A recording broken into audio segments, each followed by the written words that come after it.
There was once a strange small man. He decided 3 important details about his life. Number 1, he would part his hair from the opposite side to everyone else. Number 2, he would make himself a small, strange mustache. Number 3, he would one day rule the world. The young man wandered around for quite some time, thinking, planning, and figuring out exactly how to make the world his. Then one day, out of nowhere, it struck him. He'd seen a mother walking with her child. At one point, she scolded the small boy until finally he began to cry. Within a few minutes, she spoke very softly to him, after which he was soothed and even smiled.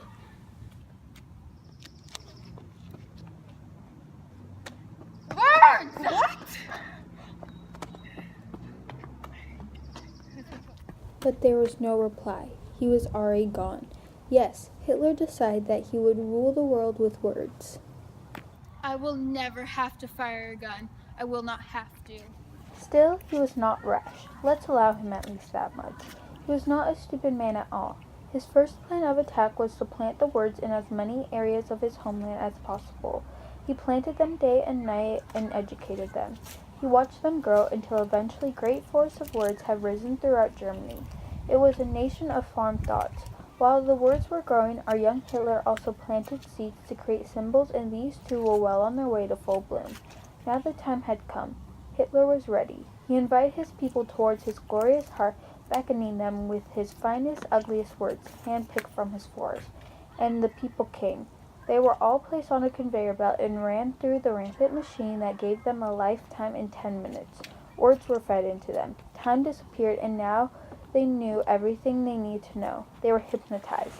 Next, they were filtered with their symbols, and everyone was happy. Soon, the demand for the lovely words and symbols increased to such a point that as the forest grew, many people were needed to maintain them. Some were employed to climb the trees and throw the words down to those below. They were then fed directly into the remainder of Hitler's people, not to mention those who came back for more. The people who climbed the trees were called word shakers. The best word shakers were the ones who understood the true power of words. They were the ones who could climb the highest. One such word shaker was a small, skinny girl. That's why she climbed higher than anyone else.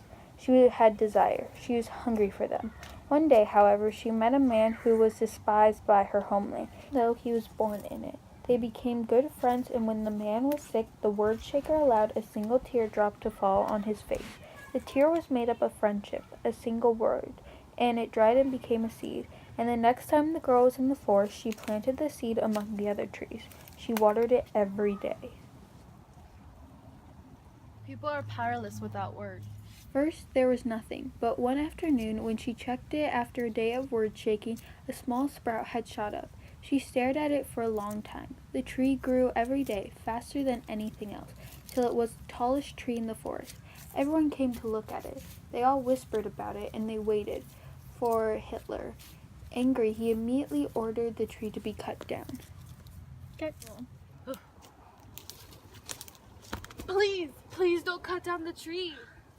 Axe, please.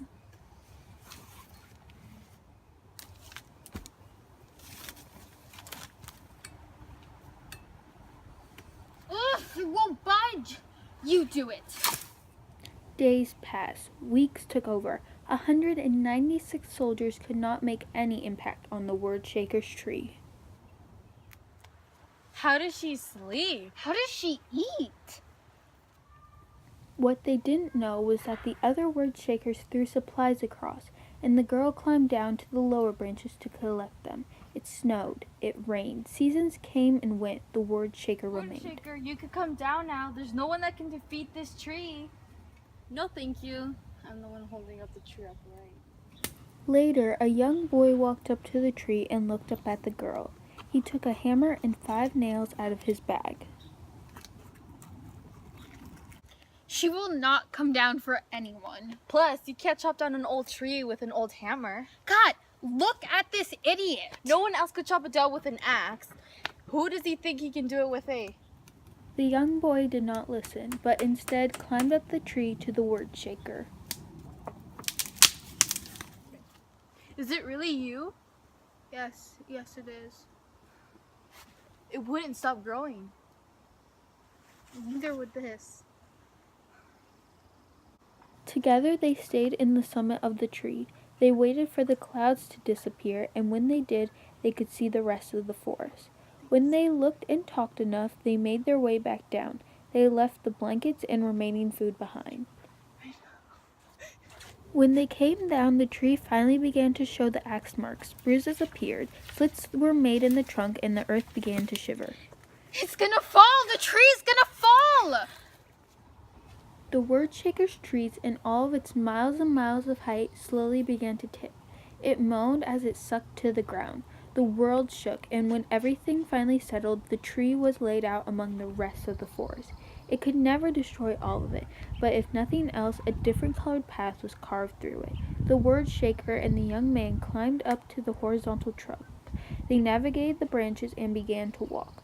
When they looked back, they noticed that the majority of onlookers had started to return to their own places, out there, in the forest. But as they walked on, they stopped several times to listen. They thought they could hear voices and words behind them on the word shaker's tree.